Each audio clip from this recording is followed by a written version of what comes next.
back to Learn English Talk podcast. We're really happy you're here with us today. Yes, welcome. Whether you're listening in the morning, in the afternoon, or maybe late at night, thank you for spending this time with us. Before we start our conversation today, we just want to say something quickly.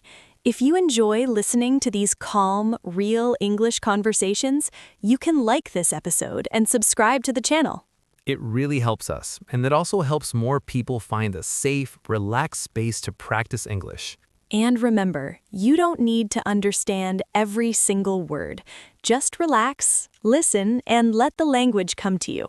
Exactly. Today, we're talking about something very normal, something that happens to everyone. Daily problems. Yes, small problems, annoying problems, stressful problems, the kind of things we talk about every day without even thinking. And the good thing is, when you can talk about your daily problems in English, conversations start to feel more real, More human. more natural. You know, Mia, I think daily problems are actually one of the first things people talk about when they really connect. I agree. People don't usually start with big ideas or deep philosophy. They start with things like, I'm tired, or my day was stressful, or I missed the bus. Or, my coffee was cold this morning. Yes, very serious problem. Extremely serious. But it's true, these small problems are part of daily life, and talking about them helps us feel closer to other people. I remember when I was learning another language, I felt very proud the first time I could complain just a little. Really? What happened? I was in a cafe, and it was raining outside. I was tired, and my shoes were wet. And I said, very simply, "It's been a long day." That's a great sentence. It was simple, but it felt real. The person smiled and said, "Yeah, I understand." And that's the magic moment. Yes, that moment when you realize, oh, I can share how I feel. And that's what we want for you listening today. Exactly. So let's talk about daily problems. Just like two people sitting together, maybe after work, maybe at home, maybe during a break. Let's start with something very common, being tired. Ah, yes, everyone is tired. All the time. I often say, I'm really tired today. Me too. Or, I didn't sleep well last night. That one comes up a lot, Especially on Mondays. especially on Mondays. I remember last week I woke up feeling exhausted. Nothing terrible happened, I just didn't sleep well. And that affects everything. It does. I was slower, a bit quiet, not very energetic. Did you tell anyone? Yes, a coworker asked, "How are you?" And I said, "Honestly, I'm a bit tired today. I didn't sleep well." That sounds very natural. And they said, "Yeah, I know that feeling." See? Connection again. Exactly. Daily problems create small bridges between people. Another very common problem is being late. Oh, yes. Being late is stressful. I don't like being late. Me neither. It makes me feel anxious. I remember one morning I was late because the traffic was terrible. Traffic is always a good reason. Always. I said, "Sorry I'm late. There was a lot of traffic this morning." Simple, clear, honest. And nobody was angry. Most people understand because it happens to them too. That's the thing. Daily problems are shared experiences. Yes, and when you talk about them in English, you don't need big words. You don't need perfect grammar. You just need to be understandable. And human. What about mistakes? That's another daily problem. Oh, mistakes happen all the time. Big ones, small ones. I once sent an email to the wrong person. Oh no. Yes, I realized it a few minutes later. That feeling in your stomach. Exactly. I told my friend, "I made a mistake this morning. I sent the email to the wrong person." Very clear. And my friend said, "Don't worry, it happens." That's such a comforting sentence. It is, and when you can hear that in English, it feels good. Sometimes the problem isn't something big, it's just a series of small things. Like when everything feels a little annoying. Yes, like when you spill coffee, your phone battery dies, and you forget your keys. That kind of day? I usually say it's just one of those days. That's a great phrase. It's simple, but it says a lot. I had a day like that recently. Nothing terrible, but everything went a bit wrong. What happened? I woke up late, my coffee tasted bad, and my internet stopped working for a while. Oh, that's frustrating. Yes, I said, today has been really frustrating. That's very natural. And saying it out loud helped. That's another important thing. Talking about problems helps us process them, Even small problems, especially small problems. because we carry them all day. They stay in our pockets. That's a good image. Let's talk about work problems for a moment. Okay. Many people listening probably have problems at work. Deadlines, meetings, stress. I often hear people say, work was really busy today, I say that a lot too. or I had a lot to do. That one is very common. I remember one day I had back-to-back meetings. No breaks? No breaks. At the end of the day, I said, I'm exhausted. I had meetings all day. That sounds very real. And people immediately understood. Sometimes the problem is not work itself, but people at work. Yes, that's true. I once said, I had a difficult conversation at work today. That's a good way to say it.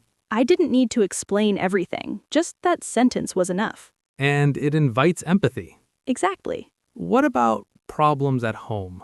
Oh, there are many. Like what? Things breaking, washing machines, sinks, internet again. Internet is everywhere. Yes, I once said, my washing machine stopped working. Simple and clear. And then, I need to call someone to fix it. That's real life. It is, and talking about these things in English helps you feel more comfortable using the language in daily life. Not just in a classroom. Exactly. Another daily problem is feeling stressed. Stress is very common. People say, I feel stressed, or I've been under a lot of stress. I often say, I feel a bit overwhelmed. That's a very honest sentence. And it's okay to say that. It is. Language is not only for happy moments. It's also for difficult ones. I think many learners are afraid to talk about problems because they think it sounds negative. But it's not negative, it's human. Yes, and it creates real conversations. When someone tells you everything is always perfect, it feels distant. But when someone says, I had a hard day, you lean in. You listen. You connect. Let's talk about travel problems. Oh, those are very common. Missed buses, delayed trains, canceled flights. I once missed a train by 2 minutes. That's painful. Very. I said, I missed my train, so now I have to wait.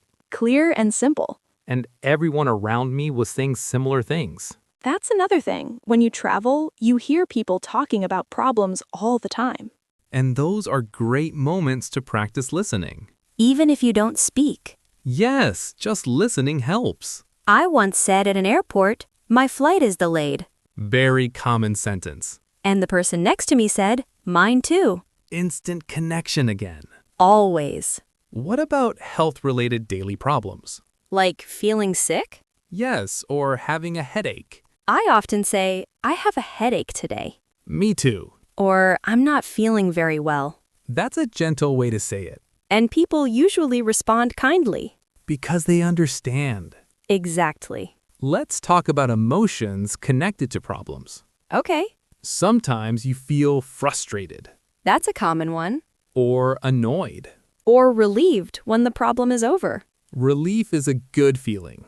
I remember fixing a small problem that bothered me all week. What was it? A document I couldn't find. When I finally found it, I said, I'm so relieved. That's a great word. And it felt good to say it. Saying how you feel helps you process the emotion. And helps others understand you. Sometimes the problem is money. Yes, that's very real. People say, things are a bit tight this month. That's a gentle way to say it. Or, I'm trying to save money right now. That's also common. Talking about money problems can feel uncomfortable. But it's still part of daily life. And when you can talk about it naturally, it feels less heavy. I agree. What about technology problems? Oh, we already talked about the internet. But there are so many. Phones not working, apps crashing, computers freezing. I often say, my computer is acting weird. That's a good one. It doesn't explain everything, but people understand. I once said, my phone battery dies so fast. Very relatable. And everyone nodded. That's the power of shared problems. Exactly. Sometimes the problem is emotional, not practical. Like feeling lonely. Yes, Or feeling unmotivated. I've said, I feel a bit unmotivated lately. That's honest. And it opens space for a real conversation. Someone might say, I feel the same. And then you're not alone anymore. That's beautiful.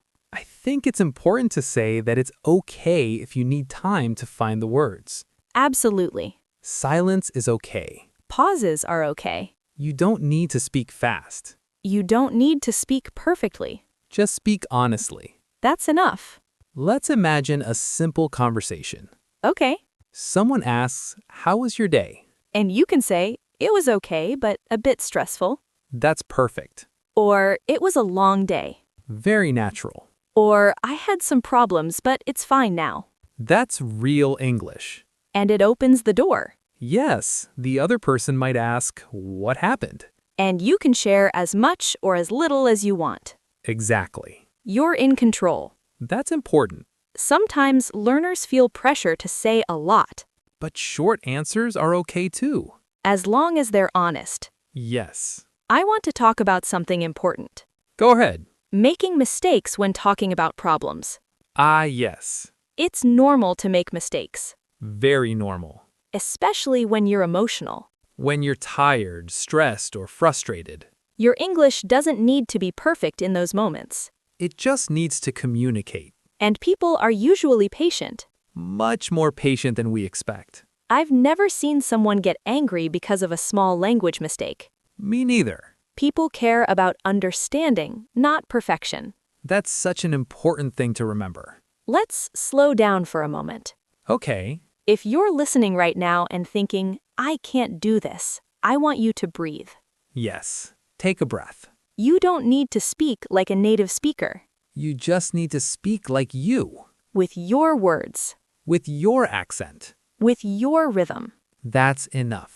Talking about daily problems is practice, Practice for real life, not for tests, not for grades. just for connection. And connection is the goal. Let's talk about family problems. Those can be sensitive. Yes, but also very common. I've heard people say, "We had a small disagreement," That's a gentle way to say it. or "Things were a bit tense at home." That's very natural. You don't need to explain everything. Just enough to share how you feel. Exactly. Another daily problem is time. Not enough time. Always. People say, "I didn't have time to do everything," I say that a lot. or "I've been really busy." That one is very common. And nobody's surprised. Because everyone feels busy. Sometimes the problem is forgetting something. Like appointments. Or birthdays. Oh, yes. I once forgot a meeting. That's stressful. I said, "I completely forgot about it." Very honest. And people understood. Because it happens. Exactly. I think one of the best things about talking about problems in English is that it makes the language feel alive. Yes. Not something in a book. But something you use to live, To feel. to share. That's powerful. We've talked about many types of daily problems today, And we did it naturally. just like a real conversation. That's what we want you to experience. Listening to English, not studying English. Absorbing it. Letting it sink in. And then, little by little, using it. Maybe today. Maybe tomorrow. Maybe next week. There's no rush. Learning a language is a long journey. And you're already on it. Just by listening. We're really proud of you. Truly. Before we say goodbye, we want to leave you with something. If you enjoyed this episode, listen to it again another day. Repetition helps more than you think. Each time, you'll notice something new. A word, A rhythm. a feeling, And that's progress. even if it feels slow. Especially when it feels slow. Keep showing up. Keep listening. Keep trusting yourself. You don't need perfect English to talk about your life. Your life is already enough. and your English will grow with it. Gentle smile. Thank you so much for spending this time with us. We really appreciate you. Take care of yourself. Be kind to yourself. And remember, Daily problems are part of life. and now they can be part of your English too. See you next time. Bye for now. Bye.